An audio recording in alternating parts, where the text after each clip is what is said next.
영원 여러분 안녕하세요. 오늘은 6월 5일 아침 시간입니다. 오늘은 닭에 대해서 양계에 대해서 잠깐 좀 알아보겠습니다. 이것은 22년도에 옥수수 농사를 지면서 남은 좀 못난이 이것을 좀 말려놨다가 이렇게 닭의 먹이로 활용을 하고 있고요. 우리 농사를 짓기 위한 우리 주위에 풀이 굉장히 많은데 이런 또 풀도 좀 활용을 합니다. 그리고 우리가 농사를 짓기 위해서 퇴비 뭐 이런 걸 많이 만드는데 이것을 좀 특이하게 만들죠. 토양 발효제라 해서 70도에서 80도의 자연의 그 순수한 열을 활용해서 이런 토양 발효 물질을 만드는데 이것을 또 축산에다가 또 좀 활용을 하고 있습니다.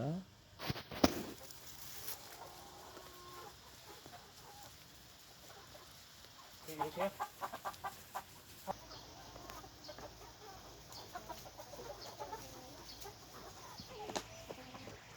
또 이제 훑어.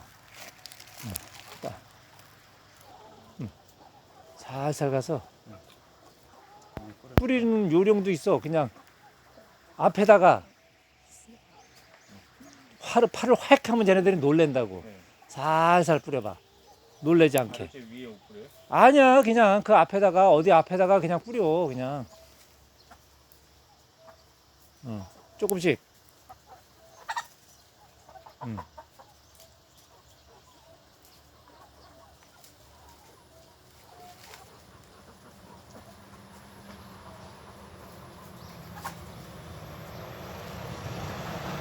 이쪽에도 좀 뿌리고 이쪽에도 뿌리고.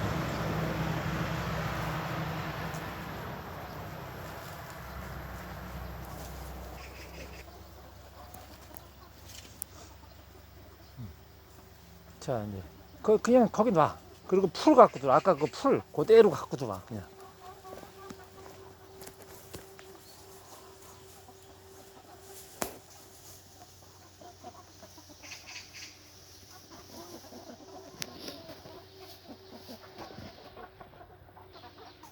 주위에서 지금 한 움큼 뽑아온 것의 종류가 굉장히 다양합니다. 요것은 지금 돼지감자풀, 그리고 해방초풀, 그리고 넝쿨 식물도 하나 있네. 이거는 뭐 마뿌리라고 그러는데 넝쿨 식물, 명아주, 냉이도 있네요. 그리고 민들레, 쓴바귀까지 이렇게 다양하게 우리 주위에는 있습니다. 이것을 닭이 좋아하는 것을 골고루 먹는데 여기서는 가둬놨기 때문에 이것을 우리가 제공해 줄 필요성이 있죠. 이걸 왜 제공을 해 줘야 되는지에 대한 이유는 조금 이따 한번 설명을 한번 해 드리겠습니다.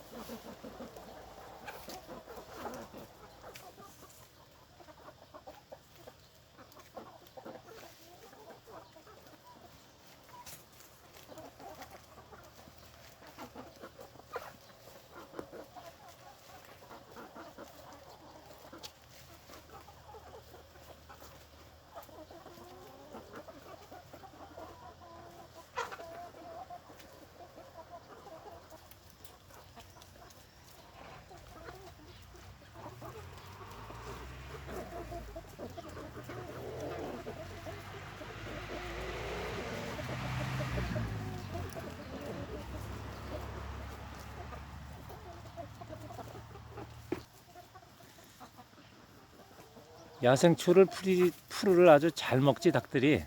네. 어때? 닭이 풀을 이렇게 잘 먹는지 몰랐어요. 그래. 그런데 풀을 많이 주면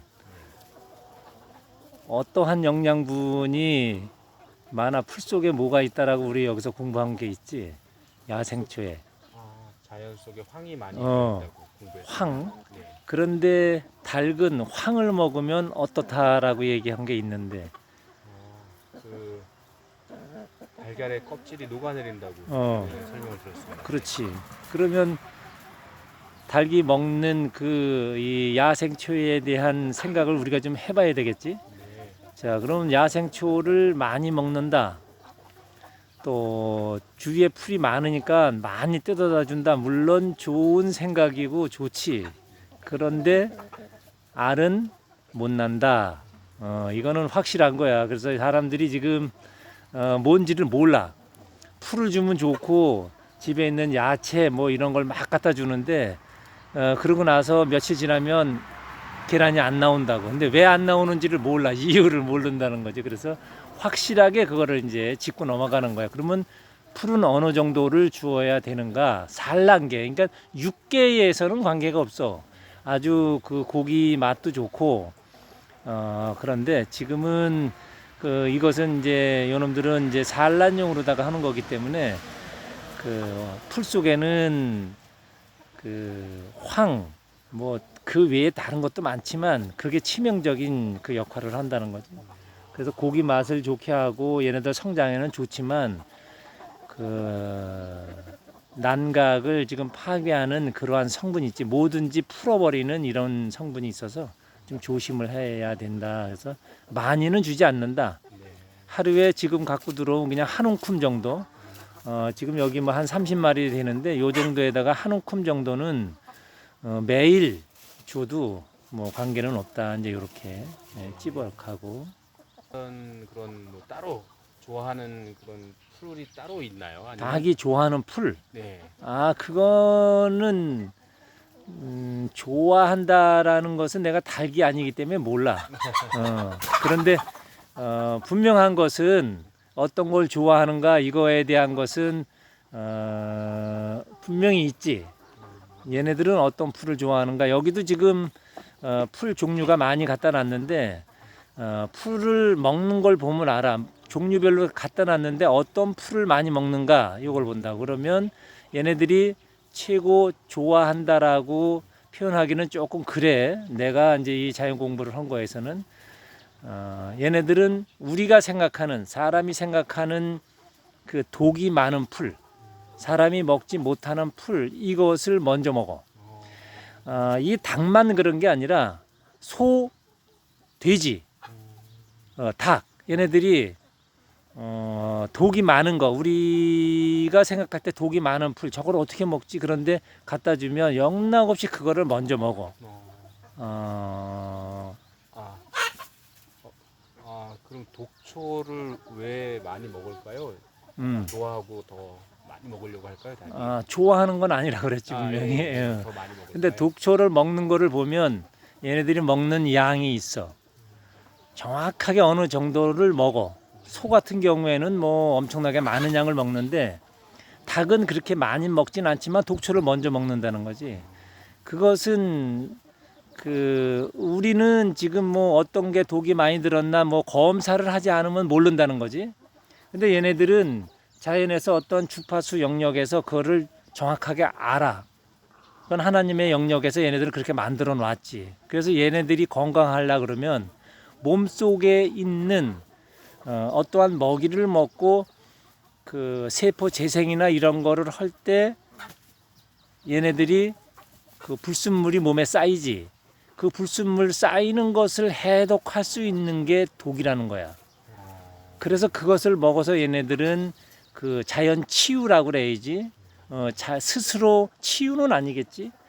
재생하는 자연스럽게 자기네들이 살아갈 수 있는 재생 세포를 계속 만들어낸다는 것이지. 그건 풀 속에만 들어있는 게 아니라 이런 태양이나 이런 토양에 다 들어있지만 일단은 오늘은 그 풀에 대한 거니까 닭하고 요거로 요렇게 얘기를 하면 좋을 것 같아. 그렇게 이해가 되는가? 네, 이해했습니다. 네.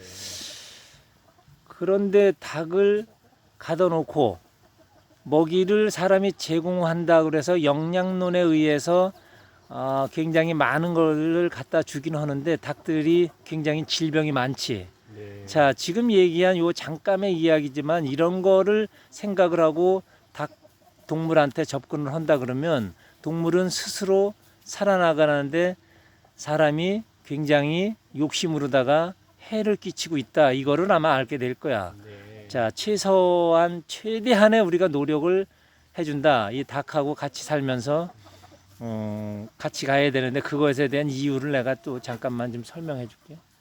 닭은 청소부야.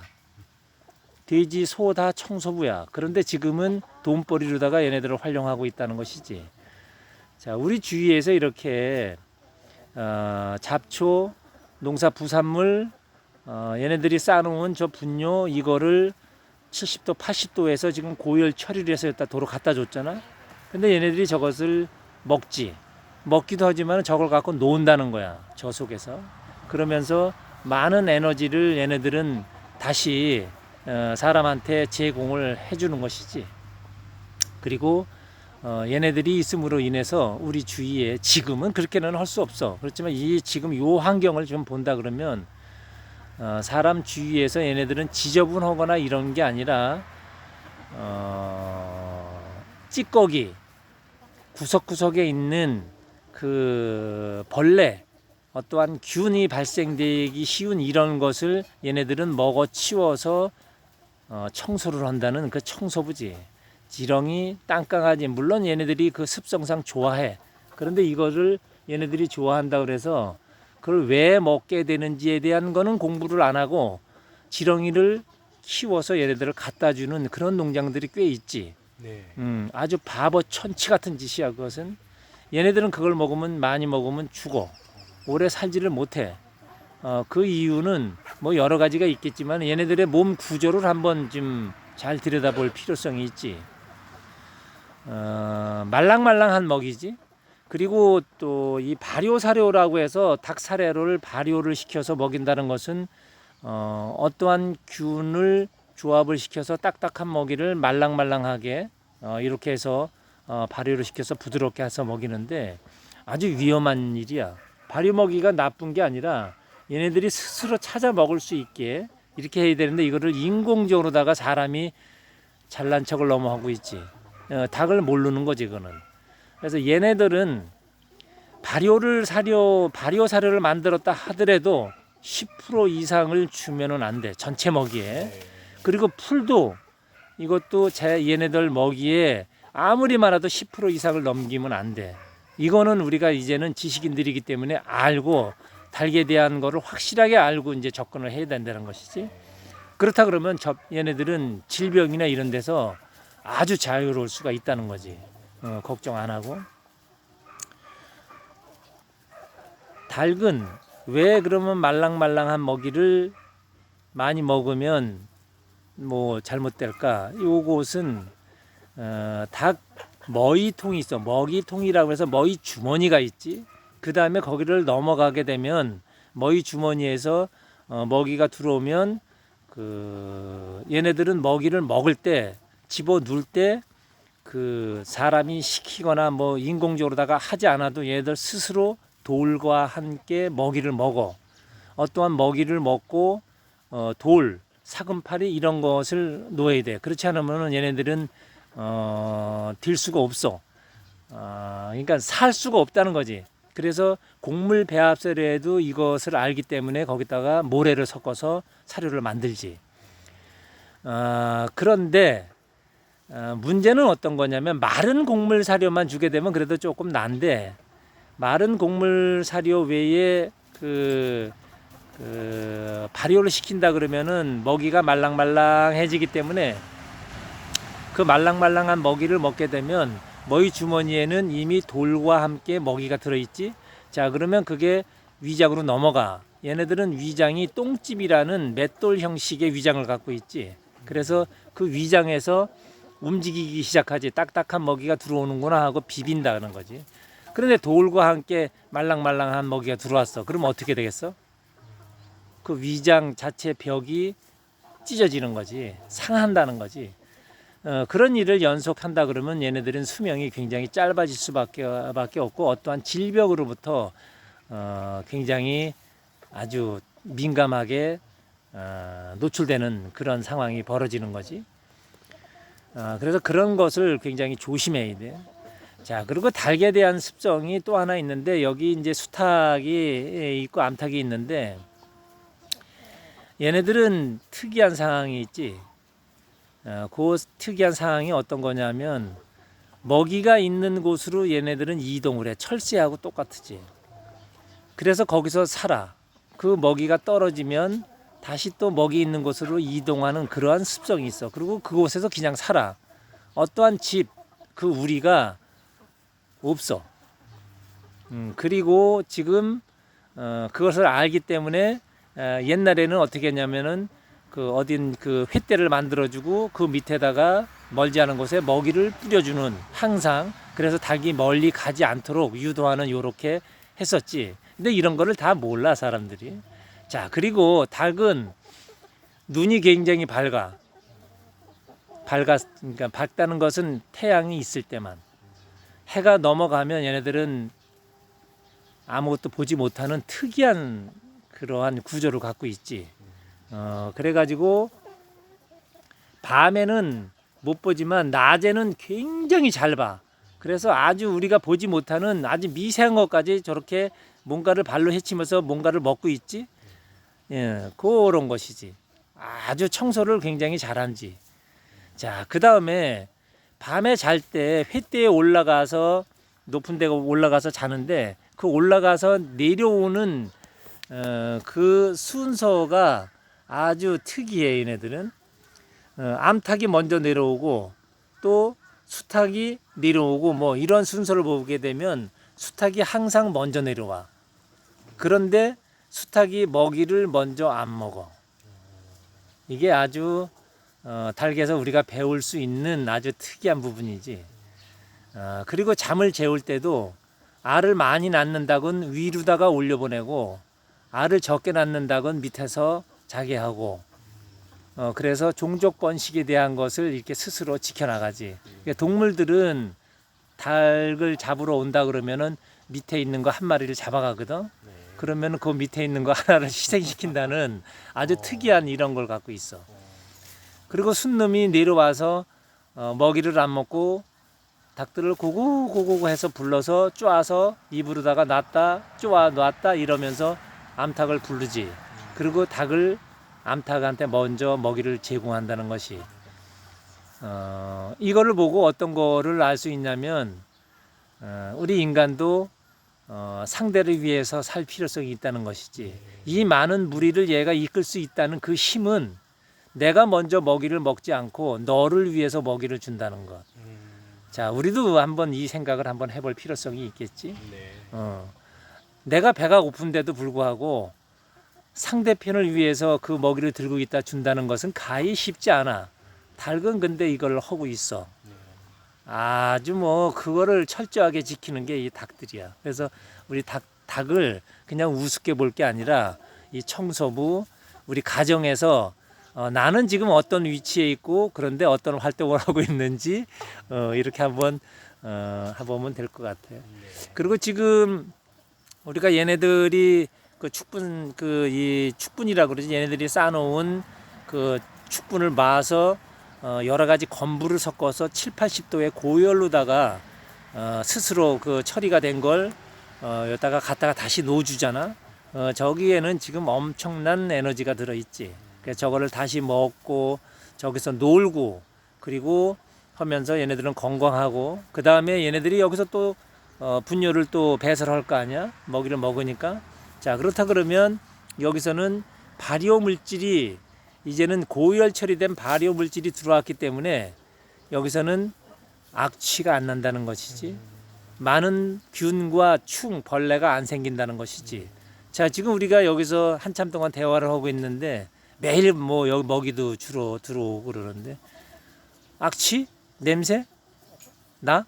아니요, 안 납니다. 그치? 안 나지? 네. 자, 그리고 우리가 여기서 지금 커피 한 잔을 해도 아무런 지장 없이 먹을 수 있다는 것이지. 그리고 뭐 밥을 먹을 수는 없지만 여기서 식탁을 차려서 우리가 밥을 먹는다 해도 아무런 지장이 없다는 거. 그런 거, 이런 거를 우리는 환경이라 그러지. 자연 환경. 이런 거를 이렇게 조성할 필요성이 있다는 것이지. 네. 건가요? 아니면 그냥 파헤치는 건가요, 이게? 발효제. 예, 토양 발효제. 토양 발효제를 얘네들이 먹기도 하고 파헤치기도 해. 그런데 파헤치는 게 더 많아. 파헤치고 나면 다른 데 묻어서 다른 역할을 하지. 그때 또 다른 먹이가 제공이 만들어지지. 그러면 그걸 또 먹고 계속 연속 순환시키는 거지. 저기서 먹을 만한 건 골라 먹고 버리적거리고 그렇게 살아가는 거지. 잠시 동안이지만은 이거를 보고 있으니까는 좀 편안하다는 생각, 이런 생각이 들지? 네, 맞습니다. 그래. 그래. 지켜보느라고 수고했네. 네, 감사합니다. 그리고 우리는 지금 얘네들한테 이제 고기도 얻고, 많은 그 단백질 영양분을 많이 얻잖아. 계란 속에 그런 게 들어있다고. 그런데 지금까지의 농업 축산에서는 영양분을 많이 따졌어. 그런데 영양분보다 이제는 우리는 정화라는 얘기를 많이 하잖아. LNG 농법에서는. 자, 정화를 한번 생각해보고, 이제 영양은 기본 들어있다. 그런데 우리가 영양분이 많은 거를 먹고 왜 이렇게 몸은 건강은 좋지 않은가를 한번 생각해 볼 때가 이제는 완전하게 들어왔다는 거지. 자, 그래서 이제는 건강까지 이제는 여기서 에너지 농법에서 이제 다룰 거야. 그러면 이제 얘네들은 지금 이렇게 우리가 이제 고열 처리된 발효제에서부터 이런 야생초 뭐 이제 많은 먹이를 갖다 이제 제공해 주는데 얘네들은 과연 우리 식탁에 무엇을 갖고 오는가 이제 이런 거를 우리가 생각해 볼 필요성이 있지. 먼저도 우리 이제 계속 요새 이제 화두가 돼서 잠깐 나왔던 얘기 미네랄이야. 네. 미네랄. 우리는 미네랄을 잘 알아야 돼. 미네랄이 없으면 세포도 재생될 수가 없을 뿐더러 세포가 다 무너져. 붕괴가 되는 거지. 그래서 모든 그 농산물에는 미네랄이 필요하고 농산물 속에 그래서 미네랄을 농사를 짓 때 뭐 뿌려준다는 이러한 농법이 지금 많이 나오고 있는데 이건 가당치도 않은 농법 또 속고 있는 거야. 미네랄을 우리는 만드는 아티스트가 돼야지 그 미네랄 있는 거 제조해 놓은 걸 농산물에다 뿌려서 뭐 미네랄이 많은 농산물을 생산한다 천지가 그거는 될 수가 없는 일이야. 미네랄을 끌어들이는 농법 바로 에너지 농법에 들어 있어. 과연 미네랄을 어떻게 만들어낼 것인가? 지금 우리 에너지 농법에서 하고 있는 거 바로 이것이야. 우리는 미네랄이 많이 필요로 하지. 그 미네랄을 우리는 자연에서 끌어들여. 그 농법이 바로 에너지 농법이지. 그게 유기농법이라야 되는데 유기농법 뭐 무농약 이렇게 하면 사람들이 너무 시시하게 봐. 이제는 그거 뭐 별거 아닌 것처럼. 그래서 에너지 농법이라는 얘기를 해서 지금 하고 있는데 사실은 유기농업이 그 일을 해야 되는데 유기농업이 지금 너무 바닥에 떨어져서 좀 바닥에 떨어진 거를 좀 이렇게 세워서 잘 만들 필요성이 있겠지. 이제는 미네랄 농법도 아마 나올 거야. 근데 잘못 오인하면 미네랄 농법이 미네랄을 만들어서 뿌려주는 이렇게 생각들을 하기 때문에 그건 아니다. 미네랄을 어떠한 물질에다가 농산 물질에다가 담아내는 게 미네랄 농법이다. 이제 이렇게 이제 생각해야 돼. 계란 하나에도 지금보다는 미네랄이 수천 배 더 많이 들어있게. 고기 속에도 그런 걸 많이 들어있게. 오이 하나, 호박 하나에도 자연 속에 들어있는 그 미네랄을 얼마나 듬뿍 담아서 우리 식탁으로 가까워오는가 이게 관건이지. 우리는 그걸 위해서 연구 노력해야 돼.